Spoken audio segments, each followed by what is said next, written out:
नमस्कार. 9 जुलै रोजी ज्ञानेश्वर माऊलींच्या पालखीचं, तुकाराम महाराजांच्या पालखीचं पुण्यामध्ये आगमन होत आहे आणि याच्यामुळे वाहतुकीवरती काय परिणाम होणार आहे याची आपण माहिती घेऊया. आम्ही जो पालखीचा रूट आहे त्याला 3 वेगवेगळ्या एरियामध्ये डिवाइड केले आहे. आता पहिला जो एरिया आहे जो मोखेल, विश्रांतवाडी, संगमवाडी, वाकडेवाडी, खडकी, पाटील इस्टेट हा एरिया हा साधारण सकाळी 3 वाजल्यापासून संध्याकाळी 5 पर्यंत वाहतुकीसाठी बंद असतो.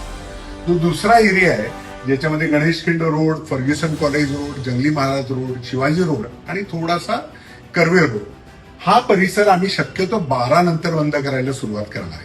सो 12 वाजल्यापासून संध्याकाळी 6 वाजेपर्यंत हा परिसर बंद असेल आणि शेवटचा म्हणजे ज्या ठिकाणी पालखी मुक्कामाला जाते तो म्हणजे पेठ परिसर, ज्याच्यामध्ये Shivaji road, Bajirao road, Lakshmi road आणि थोडासा नेहरू रोड हा जो बाधित होतो तो संध्याकाळी 5 नंतर त्या ठिकाणचं वाहतूक बंद करायला सुरुवात करणार आहे. त्यामुळे आपला प्रवास आणि आपण बाहेर निघताना याचं जर प्लॅनिंग केलं तर निश्चितच आपलीही गैरसोय होणार नाही आणि पालखीचं मुवमेंट सुद्धा चांगल्या पद्धतीने होईल. याबरोबरच आपल्याला जर पालखीचं लोकेशन पाहायचं असेल तर आपण diversion.punepolice.gov.in ही जर आमचं वेब पेज जर आपण बघितलं तर आपल्याला लाईव्ह पालखीचं लोकेशन मिळेल. म्हणजे आपल्याला दर्शनासाठी जायचं असेल तरी सुद्धा आपली त्याची सोय होईल. नमस्कार.